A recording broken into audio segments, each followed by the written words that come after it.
que, bueno, pues que este día, este rato, el tiempo que le dediquemos hoy al Señor, pues siempre es un regalo y que no es ni mucho menos un favor que nosotros le hacemos a Él, como, bueno, gracias Señor, porque fíjate qué bueno soy, qué buena soy, que vengo a pasarme aquí el día o la mañana contigo, ¿no? No, o sea, yo creo que el regalo lo recibimos nosotros porque estar con el Señor, pues siempre es un bien, ¿no? Y una bendición para nuestra vida. Y pensar que al margen de lo que yo diga hoy o de lo que hablemos luego a mediodía en el rato de tertulia testimonio, al margen de todo lo que hagamos, que hay que hacerlo porque, bueno, pues al retiro hay que darle un contenido, ¿no? Lo más importante es estar con el Señor y descansar en Él, ¿no? Y hemos venido a eso, a descansar en la anchura de su corazón, ¿no? A descansar en Jesús y a estar con Él. Entonces, bueno, pues poniéndonos en esa disposición, le tenemos aquí en el sagrario, pues viéndolo así y viviéndolo así, pues vamos a empezar este rato de reflexión, ¿no? Y vamos a empezar, pues, hablando sobre el sufrimiento y el sufrimiento que nos causan los demás, ¿no? Cómo vivirlo eso desde una perspectiva cristiana, porque al fin y al cabo esto es lo que nos pasa todos los días. O sea, que hablemos, no sé, de cosas muy elevadas que no toquen nuestra vida, pues como que tampoco tiene mucho sentido, ¿no? Lo que nos interesa es profundizar y reflexionar sobre cosas que nos lleguen al corazón y que nos sirvan para el día a día. Para esto recomiendo, quizás algunos ya lo habéis hecho, pero por si acaso, que podéis buscar, están en YouTube los retiros anteriores, ¿no? De aquí de Toledo, de Segovia, de Valladolid, porque tienen como una cierta continuidad para empalmar, si queréis, con el tema anterior, ¿no? Entonces, bueno, pues ya hemos visto en otras ocasiones, pues, y si no lo recordamos, ¿no? Lo importante que es no resistirnos a las contrariedades y aceptarlas, sobre todo con paz, ¿no? Pero las contrariedades pueden ser, pues, de muchos tipos, ¿no? Y quizás las contrariedades más comunes son, pues las que nos llegan a través de las personas con las que convivimos, ¿no? Con las que rozamos en el día a día. Puede haber contrariedades personales, internas, de nuestra propia salud, de nuestra propia manera de ver y de pensar. Puede haber cosas muy variadas en la vida, ¿no? Sufrimientos muy variados. Puede haber enfermedades, puede haber reveses de muchos tipos, pero lo más común es que las contrariedades y el sufrimiento nos llegan, pues, en la convivencia de unos con otros, ¿no?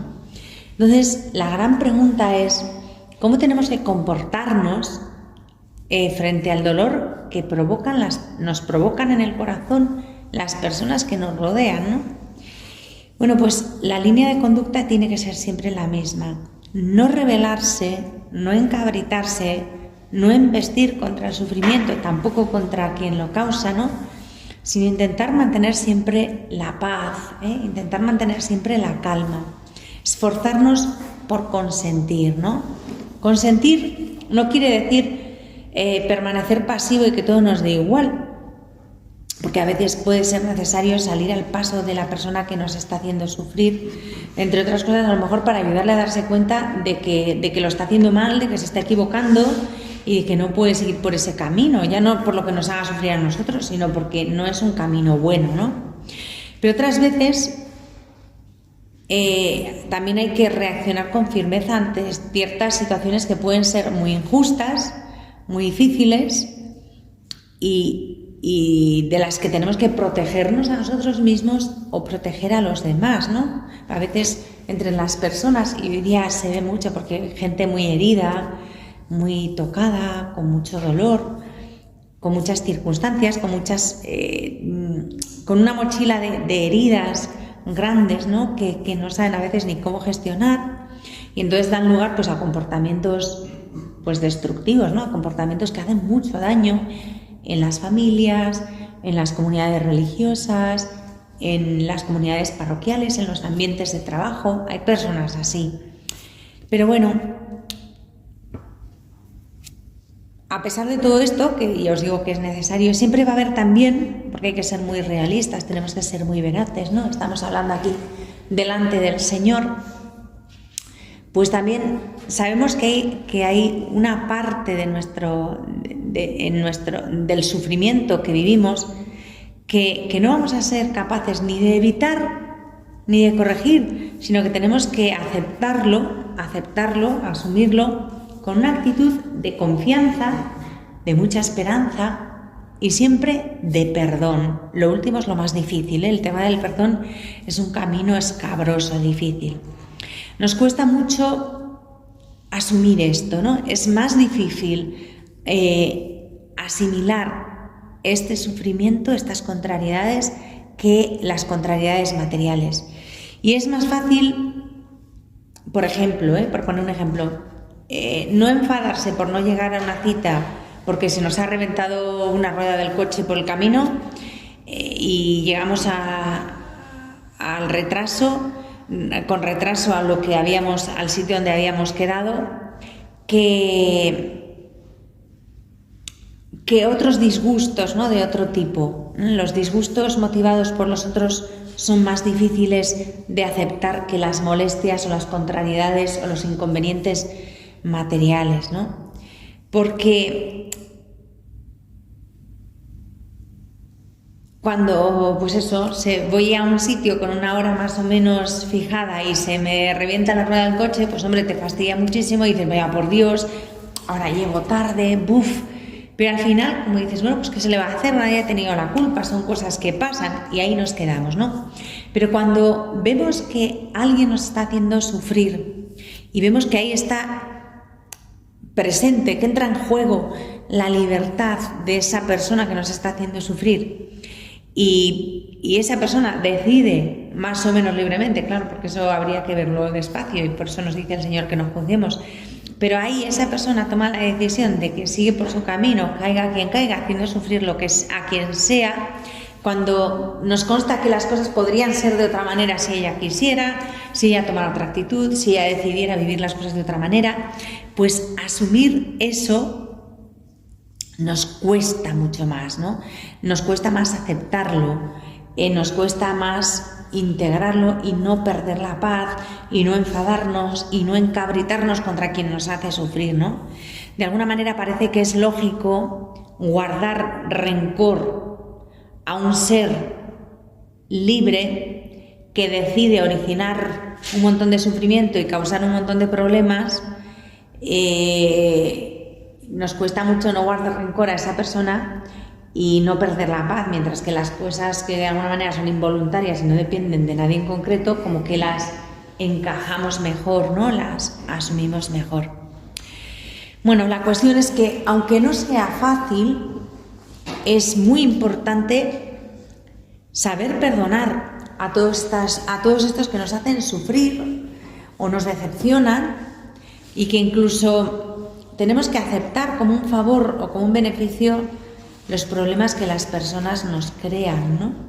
Pero ¿cómo voy a ver como una maravilla y una pasada y un beneficio el problema que esta persona me está creando, la dificultad que me está causando, si siempre me está poniendo zancadillas, si es como una china en el zapato, cada vez que intento dar un paso está ahí esa piedrita y siempre la piso y me hace daño, ¿no? ¿Cómo me pides que vea esto como un beneficio, ¿no? Pues sí lo es, y ahora vamos a ir viendo por qué, ¿no? Esta actitud, el ver esto como un beneficio, como un trampolín para crecer, como un favor que nos están haciendo, pues evidentemente no brota naturalmente, ¿no? Porque la reacción humana natural es pues devolverla y decir que me quiten a esta persona de aquí que me está fastidiando todo el rato, ¿vale? Entonces, esta actitud, como digo, ni es espontánea, ni es natural, ni es fácil, pero sí que es la mejor, la más adecuada, la actitud necesaria, es absolutamente necesaria para poder conquistar la paz, ¿no? Para poder estar tranquilos, la paz y la libertad del corazón, ¿no? Y bueno, pues en este sentido vamos a enfocar la mañana de hoy, ¿no? A ver cómo podemos aprender a vivir de esta manera. Y dices, ya quisiera yo aprender a vivir así, no enfadarme, no crisparme, no ponerme como una moto, pues sería todo mucho mejor. Pues sí, efectivamente ganaríamos muchísimo, sobre todo en paz y en libertad interior, ¿no? Y en consecuencia en alegría. Alegría de la de verdad, no de la de jiji, jaja y la de hacer bulla, sino alegría profunda del corazón. Entonces, pues vamos a intentar, con la gracia de Dios, pues aprender un poco esto, ¿no? ¿Qué es lo que tenemos que tener en cuenta? Pues lo primero que tenemos que tener en cuenta, y esto es muy importante y nos cuesta mucho y se nos olvida casi siempre, es que en los sufrimientos que nos causan los demás no tenemos por qué ver sistemáticamente mala voluntad por su parte. Porque claro, cuando dices, pero ¿cómo se va a dar cuenta de esto? ¿Pero qué persona más retorcida? ¿Pero qué mala pipa tiene? ¿Pero qué ganas de chincharme? Pero hay que ver, pero no se dará cuenta. Pues casi seguro que no se da cuenta. No lo puedo asegurar al 100%, pero sí al 95%. Mirad, yo ya voy teniendo cierta edad, no soy una veinteañera inexperta. Ya he rodado por este mundo y me han pasado muchas cosillas, y algunas chungas, algunas me han hecho sufrir mucho. Y después de haber sufrido y haber visto que la convivencia entre los seres humanos pues a veces es compleja, difícil, a veces se sufre mucho, sobre todo cuando quieres a las personas y no recibes de ellas lo que tú crees que deberías, ¿no? Que no corresponden al cariño que les das, a la confianza que depositas en ellas. Esto es muy común. Pues a veces se pasa muy mal, se sufre muy mal, ¿no? Se sufre mucho. Pero sí que he aprendido que la mayoría de las veces las personas, salvo alguna excepción, repito, alguna excepción, la mayoría de las veces las personas no obran con mala voluntad. No desean hacer daño. Hacen daño pues porque son muy torpes, porque son muy frágiles, porque no saben hacerlo mejor, porque están acostumbradas y han cogido un hábito malo, un hábito pernicioso, pues a hacer las cosas siempre de una determinada manera mal hecha y siguen, no saben cómo romper esa inercia, se dejan arrastrar. Pero la mayoría de las veces las personas no tienen deseo de hacer daño, no tienen lo que llamamos mala voluntad, la mayoría de las veces, ¿no? Entonces, cuando surgen dificultades, problemas, roces entre las personas, lo más normal, esto nos pasa a todos, es que ambas se apresuran, las dos personas que están en conflicto, se apresuran a hacer valoraciones morales la una de la otra, ¿no?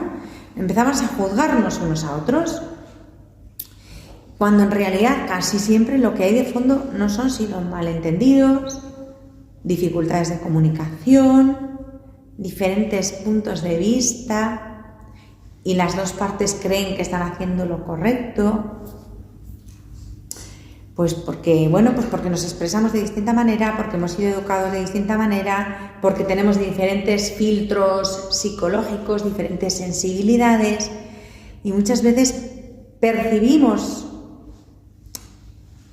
de una manera equivocada, erróneamente, las auténticas intenciones o motivaciones de los demás. O sea, esto nos pasa muchas veces, ¿no?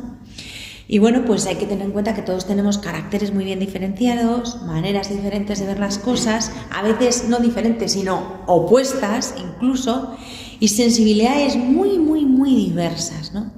Y en este hecho, pues tenemos que ser muy realistas y muy honestos y muy maduros, porque es un síntoma de madurez reconocer esto, comprender esto y asumirlo con paz, e incluso aceptar con buen humor todo esto, ¿no?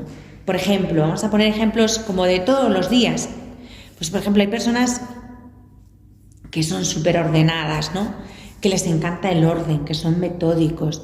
Y cualquier síntoma de desorden, cualquier cosa que esté un poco fuera de sitio, fuera de hora o fuera de... les crispa, pues porque les genera inseguridad, se ponen nerviosos, se agobian. Lo que es cierto es que dices, bueno, es desproporcionado. Bueno, sí, pero esa persona, aunque sea desproporcionado, por su condición, por su manera de ser, eso le causa un sufrimiento. No es gravísimo, pero es un sufrimiento. Y claro, por otro lado, esto sucede en la misma familia, en la misma comunidad, en el mismo trabajo, en la misma parroquia. Al lado de esa persona súper ordenada y súper metódica está otra que en esa situación de excesiva cuadrícula y de orden muy, muy metódico, pues se ahogan. O sea, es que hasta el otro dice, es que yo aquí con tanta cuadrícula y tanto orden me asfixio, o sea, es que no puedo vivir. Y entonces, ¿qué pasa? Pues que los ordenados, los que aman el orden, se sienten rápidamente agredidos y atacados por quienes van dejando todo de cualquier manera, por cualquier sitio, sin colocar, y lo pasan mal. Por otro lado, la persona, digamos, desordenada, no tan cuadriculada, pues ese temperamento contrario que todo lo quiere colocar, que todo lo tiene controlado, que exige eso,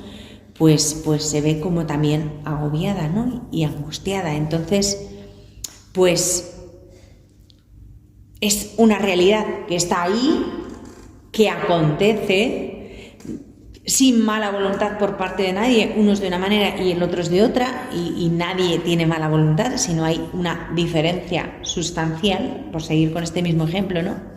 Y entonces empezamos a buscar ahí consideraciones morales, diciendo dónde está la perfección, dónde está la santidad, no sé qué, no sé cuál, nos liamos en un lío, cuando en realidad simplemente son diferencias de carácter, ¿vale? ¿Y qué nos pasa? Pues que a la hora de hacer una valoración moral del orden y del desorden, todos tendemos a alabar lo que nos gusta y a criticar lo que no nos gusta, lo que no nos agrada. Entonces decimos que lo que nos gusta es guay de la muerte y lo que no nos gusta nos parece horroroso y nos parece fatal. Entonces, ¿qué pasa? Que si escuchamos al ordenado, dirá que la tranquilidad en el orden, que la santidad pasa por el orden, por la paz, tendrá su argumento, ¿no? Porque, bueno, pues porque hay que tener un orden, hay que buscar la paz, hay que organizarse. Bien, y es cierto, es una parte de la verdad.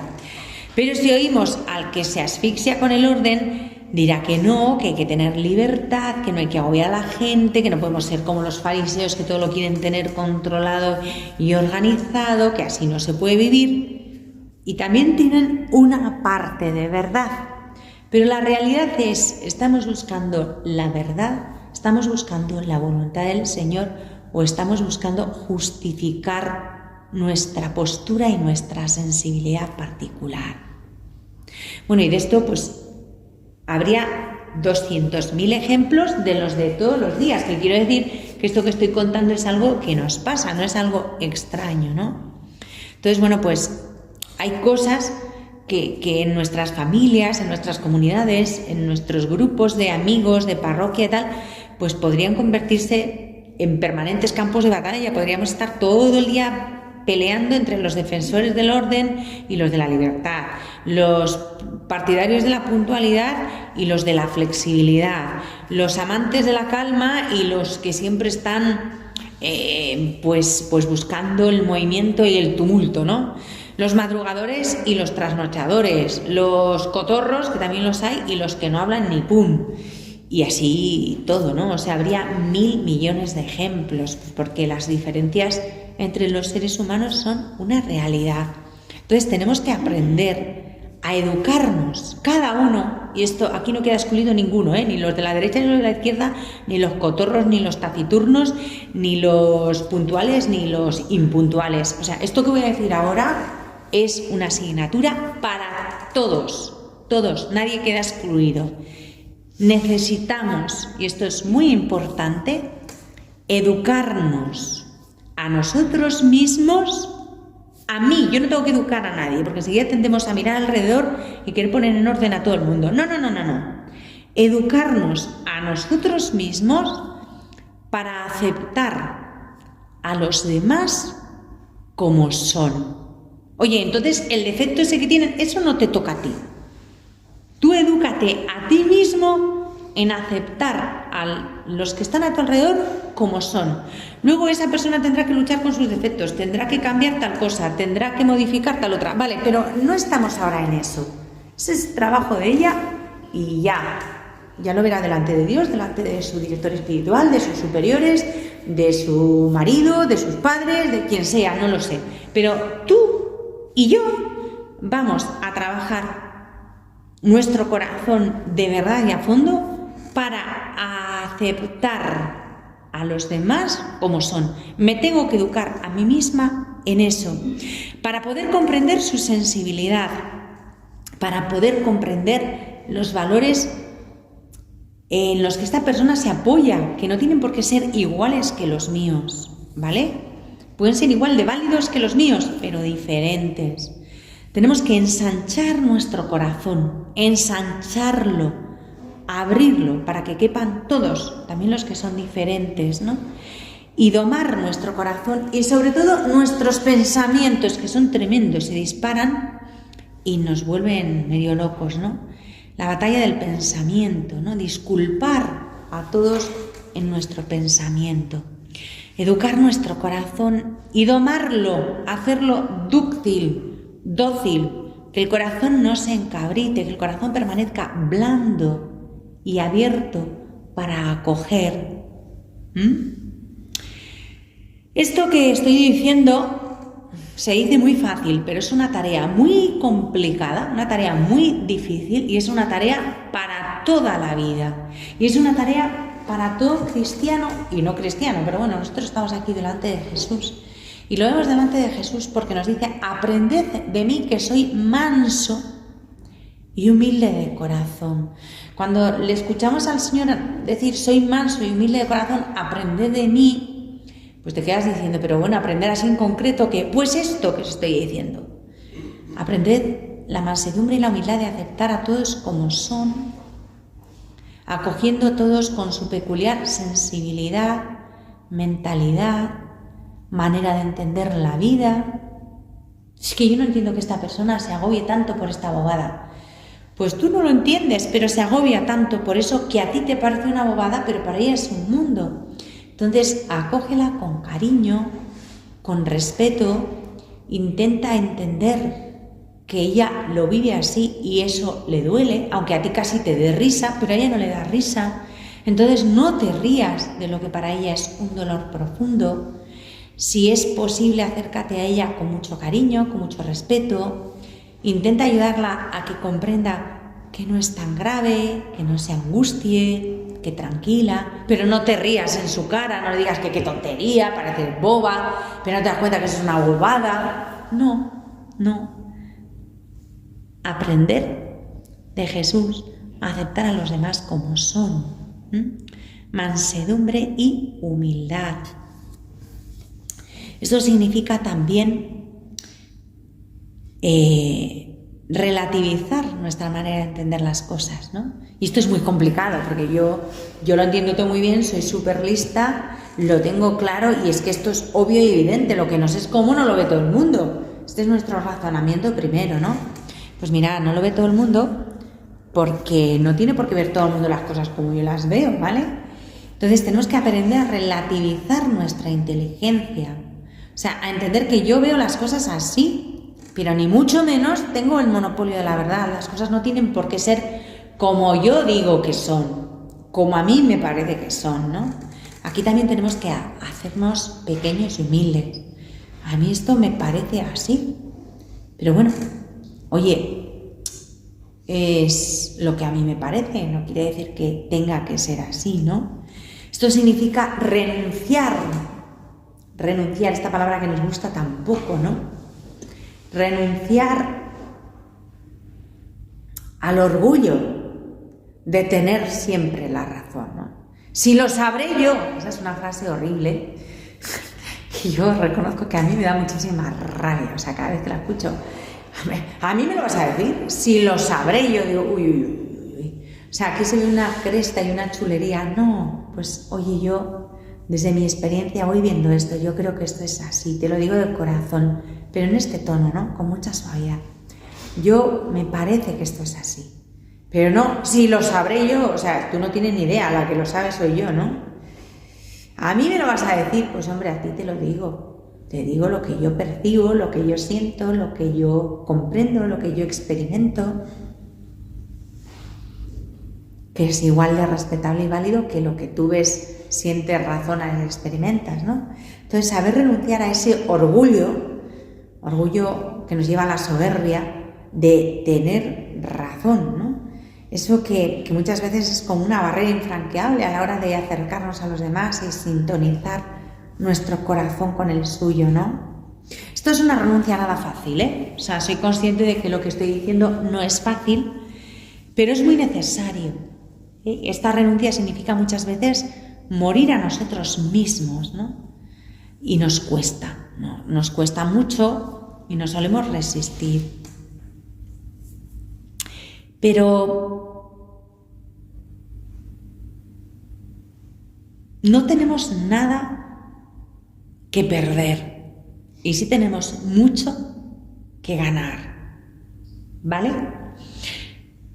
Pensemos que es una suerte, ahora yo sé que no me vais a tirar nada a la cabeza porque no lo tenéis a mano, pero es que es verdad, es una suerte que la manera de ver las cosas de las personas que están a nuestro alrededor es una suerte que sea una contrariedad para nosotros, que sea un continuo trabajo para nosotros, ¿no? ¿Por qué? Porque nos lleva a vivir como en esa tensión hacia Jesús, esa tensión hacia Él, esa tensión hacia su corazón para decir, es que tengo que hacerlo como lo hace Él, desde el corazón de Él, porque yo por mí misma no puedo, ¿no? Entonces, aprender a vivir esta contrariedad, ¿no?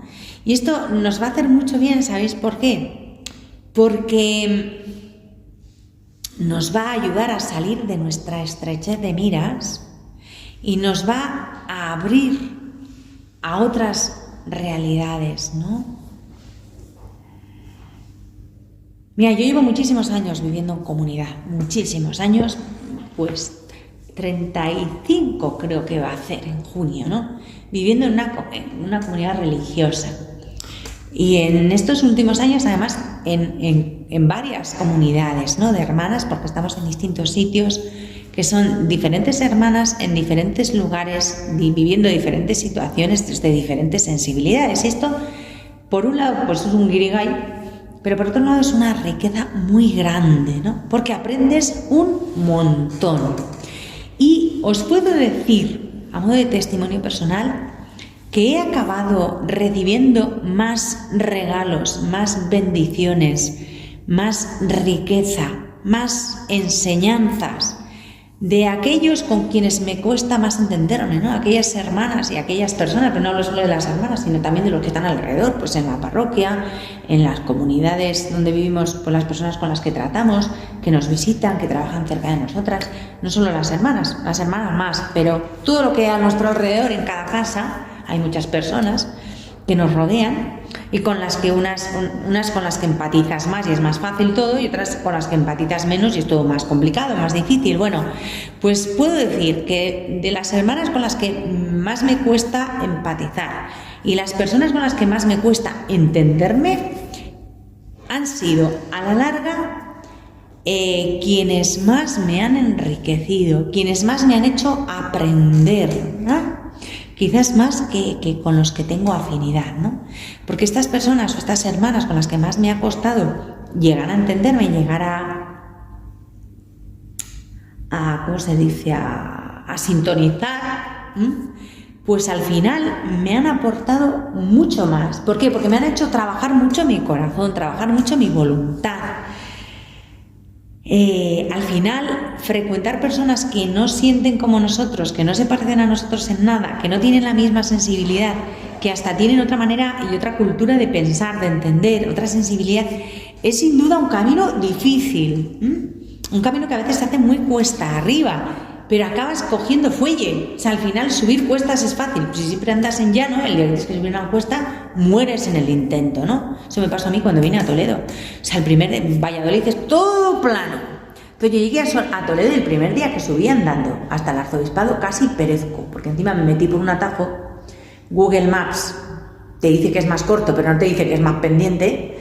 Y cuando llegué allí dije, voy a llegar para que me hagan el boca a boca, poco perezco, ¿no? Yo dije, nunca más un atajo, aunque sea más largo, vale más lo malo conocido que lo bueno por conocer. Pero claro, a base de subir cuestas en Toledo, he hecho fuelle. Y antes me costaba muchísimo subir las cuestas y ahora las subo hasta con salero, ¿no?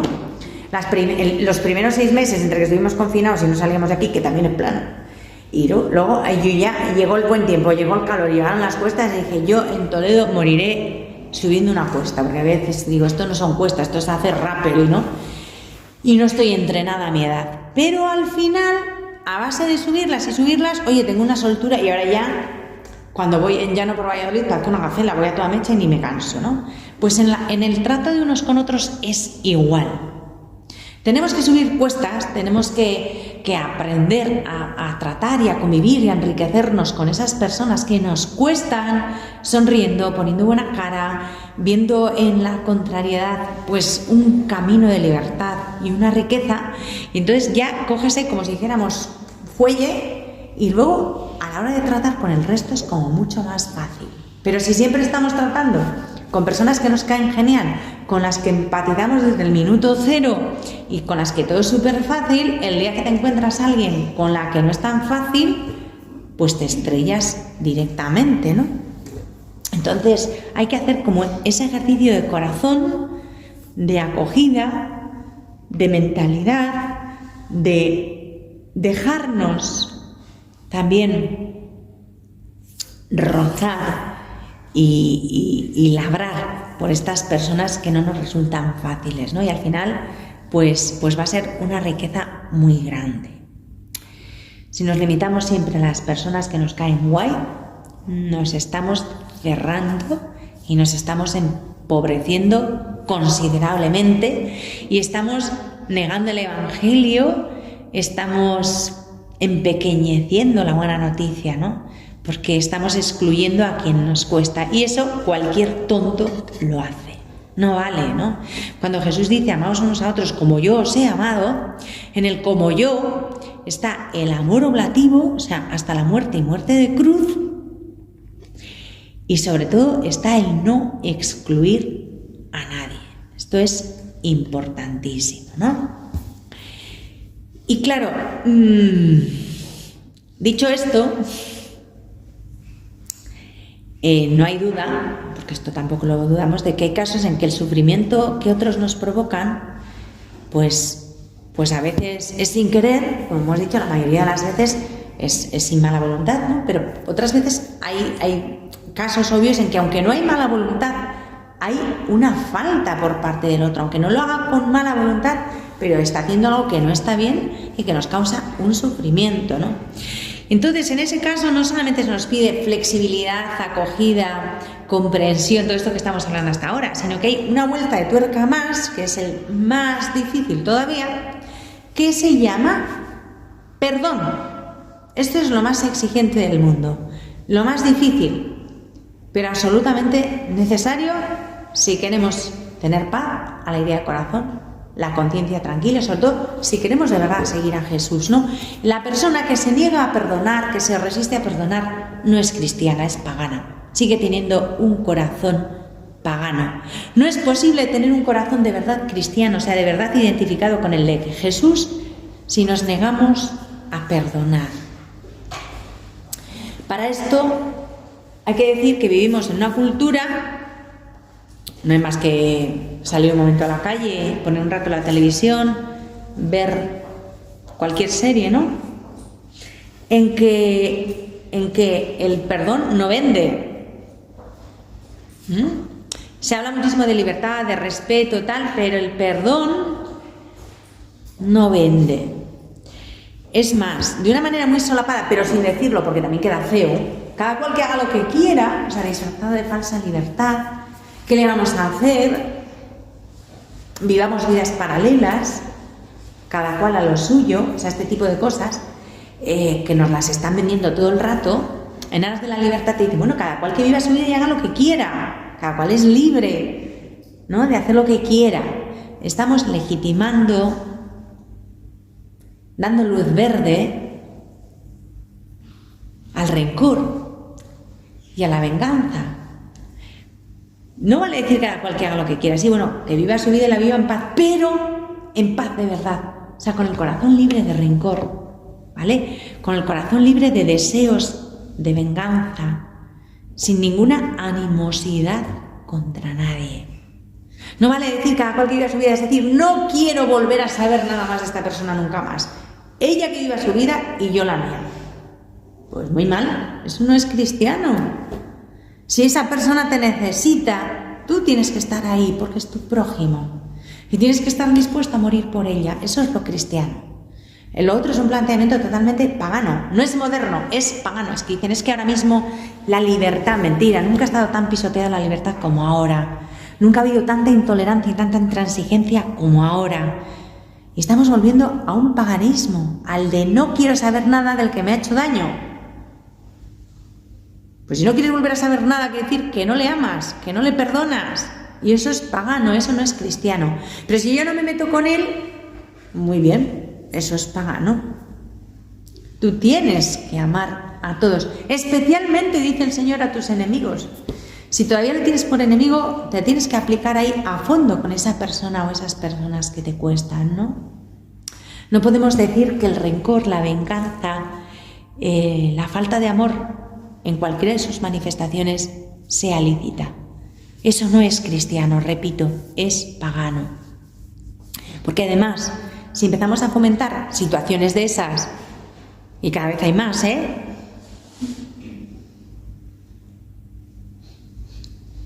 ¿cómo va a disminuir el mal en el mundo? Los matrimonios no se perdonan, por eso cada uno va por un lado.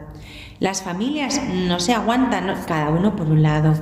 Nadie quiere abnegarse, nadie quiere negarse a sí mismo en favor del amor y de la verdad. Y por ahí va el perdón, ¿no?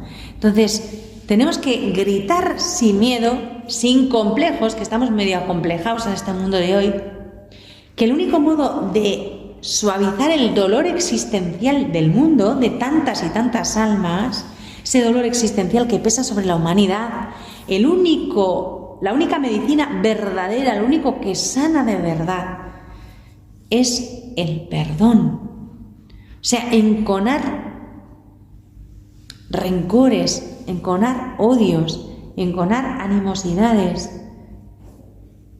fomentar eso, es abrir abismos de dolor y de muerte, en definitiva, ¿no? O sea, el único modo de suavizar el dolor del mundo es instando a las personas a perdonar, a no guardar rencor. La Iglesia, cuando anuncia el perdón y el amor a los enemigos, es consciente de que está introduciendo en el patrimonio espiritual de toda la humanidad una forma nueva de relacionarse con los demás. O sea, el perdón es algo totalmente cristiano, ¿vale? O sea, esto de amar a los enemigos, llorar por lo que nos persiguen y tal, pues es una cosa de los cristianos.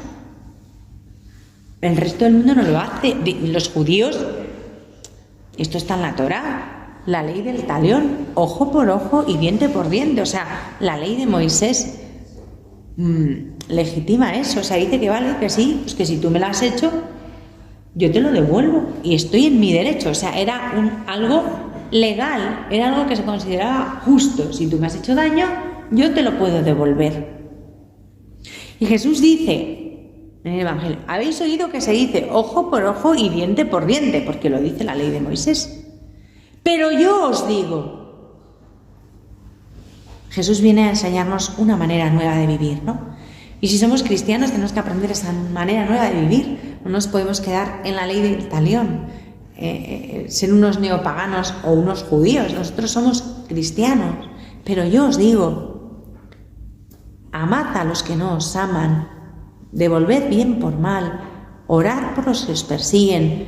Al que te pide que le acompañes una milla, acompáñale 2. Al que te pide la túnica, dale también el manto. A todo el que te pide, dale. O sea, esto es nuevo.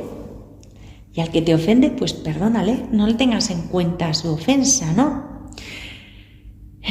Todo esto es algo totalmente nuevo, ciertamente difícil, ciertamente trabajoso, pero lleno de esperanza, ¿no? Y para lograrlo contamos con la gracia de Dios, ¿no? La ayuda del Señor, que nunca va a abandonar a los que acudimos a Él en los momentos difíciles. San Pablo, en el famoso himno a la caridad, que está en la primera carta de los Corintios, el capítulo 13, dice que el amor no lleva cuentas del mal, ¿no? Y así es. En estas palabras, el amor no lleva cuentas del mal. Pablo nos recuerda que el perdón es una de las formas más altas y elevadas del amor. A veces creemos que el amor tiene que ver con la sensibilidad, con el cariño, a veces sí, pero el amor más grande es el amor oblativo, aquel por el cual la caridad llega a su grado más elevado, ¿no? Que no es beneficencia, no es hacer obras buenas, sino perdonar. O sea, el perdón es el acto de amor más grande, más gratuito y más elevado. El tema del perdón es muy, muy complejo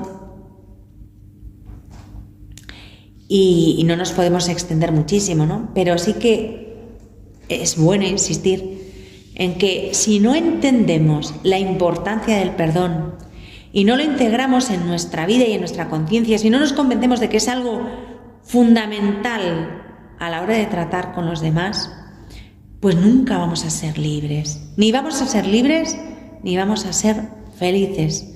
Porque si hay algo que esclaviza a las personas y les quita la paz, la alegría y les hace un daño brutal, o sea, pero hasta el punto de yo he visto personas que incluso llegan a desequilibrarse psíquicamente, ¿no? Descompensarse del todo, es el rencor. No hay nada que más nos esclavice y más daño nos haga que nuestros propios rencores. Yo he visto personas que han alimentado el rencor, porque del rencor al odio hay un pasito súper pequeñito, y el que admite el odio en su corazón está muerto. Es que el odio es un pecado y es un pecado grave. Ay, no digas eso. Suena a monja cutre del año de la polca, ¿no? Hablar así del pecado. Pues es que el pecado más grave es el odio. Y el rencor sostenido y alimentado da lugar al odio. Cuando una persona deja entrar el odio en su corazón, adiós. Adiós a la gracia, porque deja de estar en gracia de Dios. Pierde la gracia que vale más que la vida. Y no solamente pierde la vida de la gracia, que ya es tremendo, ¿no? Está rechazando a Dios, rompe su amistad con Dios cuando dejamos entrar el odio así en nuestro corazón, sino que es que además la paz, por supuesto, que es un fruto del Espíritu, huye de nuestra vida y entra la amargura, pero a chorro, y el daño que nos hacemos es tremendo. Perdemos totalmente la libertad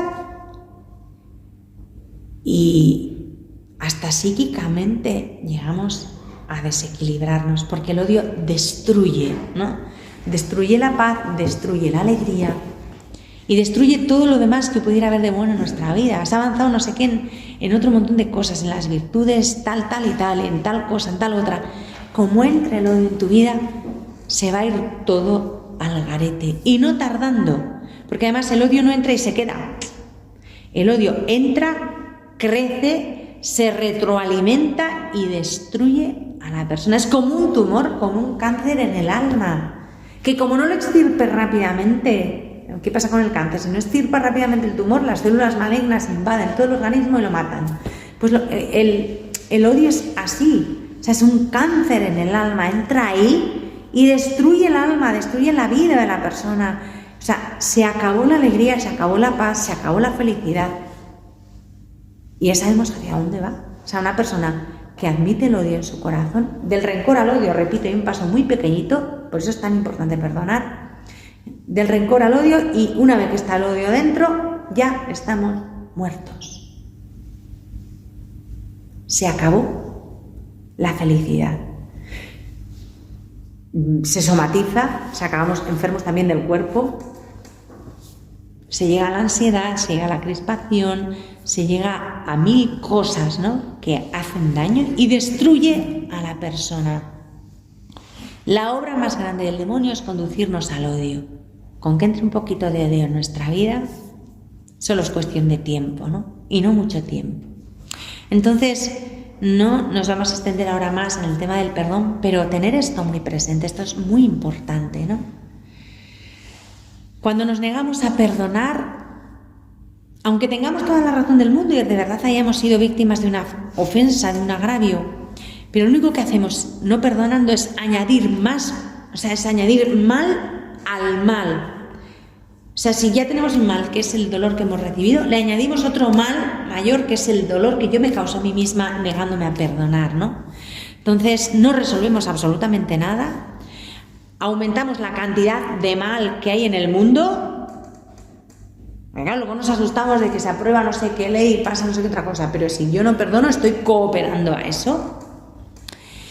Y tenemos que ser conscientes de que no perdonando nos autodestruimos y somos cómplices, esto no nos gusta oírlo, pero hay que oírlo, en la propagación del mal. Como dice San Pablo, no te dejes vencer por el mal. Vence el mal a fuerza de bien. Y aunque repito que no nos vamos a detener muchísimo en el tema del perdón, pues porque hay que avanzar también, ¿no? Sí que quiero dar algunas pinceladas, ¿no? Señalar algunos obstáculos que nos hacen difícil el perdón. Una de las cosas que hace muy difícil el perdón es que muchas veces creemos, y aquí se mezcla nuestro orgullo, nuestro amor propio, ¿no?, que perdonar a la persona que nos ha hecho sufrir es actuar como si ésta no hubiera hecho nada malo. O sea, le estoy diciendo, la perdono, entonces ya parece que no ha hecho nada mal, ¿no? Parece que es como llamar bien a lo que está mal o apoyar una injusticia. Y eso pues como que nos indigna, ¿no? No, ¿cómo voy a perdonarla? Porque encima va a creer que no pasa nada, que esto no tiene importancia. No, a ver, son dos cosas distintas. Una cosa es que lo que está mal y el mal es mal, y no vamos a decir que lo que está mal está bien.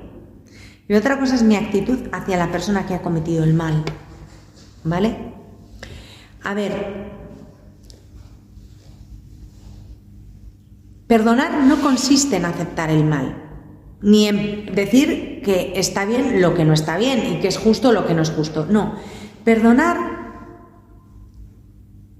no es admitir el bien, porque eso sería como burlarse de la verdad, ¿no? Decir que da todo lo mismo, y no es así. Perdonar significa lo siguiente, vamos a entenderlo bien. Es, a pesar de que esta persona me ha hecho daño, porque me ha hecho daño y me sigue doliendo, me ha hecho daño, yo no quiero condenarla. Quiero que salga del daño que me ha hecho, no quedarme, o sea, no condenarla, decir que salga, que se arrepienta de lo que ha hecho mal, que se convierta en su conducta, que entienda que está equivocada, ¿vale? Entonces yo no la condeno, yo quiero que reconozca su error y cambie de conducta. Entonces yo no la condeno y tampoco la identifico con su falta. Esta persona ha hecho una cosa mal y a mí me ha hecho daño, pero esta persona no es ese acto por el cual me ha hecho daño. Esa persona es mucho más que el acto de hacerme daño a mí. O sea, me ha hecho daño, esto es verdad y no lo negamos y me sigue doliendo, pero la persona no es eso que ha hecho mal, es mucho más que eso, ¿no? Y por supuesto, tampoco me tomo la justicia por mi mano. ¿Quién soy yo para juzgar, condenar y encima sentenciar y decirle te condeno a tal cosa, ¿no? ¿Quién soy yo? No. Dejo a Dios, que es el único que sabe de verdad, que escudriña las entrañas y los corazones y que sabe lo que tiene cada uno, que la juzgue con su justicia y con su misericordia, porque Él sabe. A mí me toca perdonar, no juzgar. La misión de examinar sus obras, emitir un juicio, pues eso le corresponde a Dios, ¿no? Y yo no quiero encargarme de esa tarea, que por cierto es muy difícil, ¿no? Y que solamente le corresponde a Él. Yo no quiero reducir a quien me ha ofendido a un juicio definitivo y para siempre. No, yo quiero mirar eso con ojos esperanzados. Quiero rezar por esa persona porque Jesús lo dice. Orad por los que os persiguen, orad por los que os hacen mal, ¿no? Quiero rezar por esta persona. Quiero seguir confiando en Dios y seguir creyendo, y por eso sigo rezando por ella, que la gracia va a actuar en esa persona y va a hacerle dar un giro y la va a cambiar Y yo sigo queriendo el bien de esa persona, aunque a mí me haya hecho daño y me siga doliendo. Pero yo quiero su bien, no quiero vengarme, no quiero hacerle daño. Yo quiero que esa persona salga del error y vaya al bien, ¿no? Vaya a la verdad. Y creo que del mal que me ha hecho, aunque en estos momentos me duele mucho y me parezca una injusticia de aquí te espero y algo irremediable y tremendísimo, pues quiero creer y quiero pensar que de este dolor que yo estoy padeciendo porque esa persona me ha hecho daño, Dios de este dolor también va a sacar un bien, va a obtener un bien, ¿no? Porque al fin de cuentas nosotros solamente podemos perdonar de verdad porque Jesús ha resucitado entre los muertos. Y esta resurrección nos garantiza, porque es una muestra de ello, que Dios es capaz de sanar cualquier mal y de cualquier mal saca un bien, porque mal mayor que matar a su hijo y de la manera tan injusta como se le mató, y sacó el mayor bien, que fue la redención, ¿no? Después, o sea, por la resurrección de Jesús, el mayor bien ha venido a nuestro mundo. Entonces, pues a la hora de perdonar, que es un camino, como digo, muy difícil, tener en cuenta estas cosas, ¿no? Intentar mantener el corazón blando y, como decía San Francisco de Asís, ver en nuestro entorno más bien miserias a socorrer que faltas a condenar, ¿no? Es una visión totalmente distinta del sufrimiento y del dolor, ¿vale? Y lo vamos a dejar aquí pues para que ahora nos quede un ratito para reflexionar, para rezar, para estirar las piernas. Y hasta las 12. Que, bueno, pues que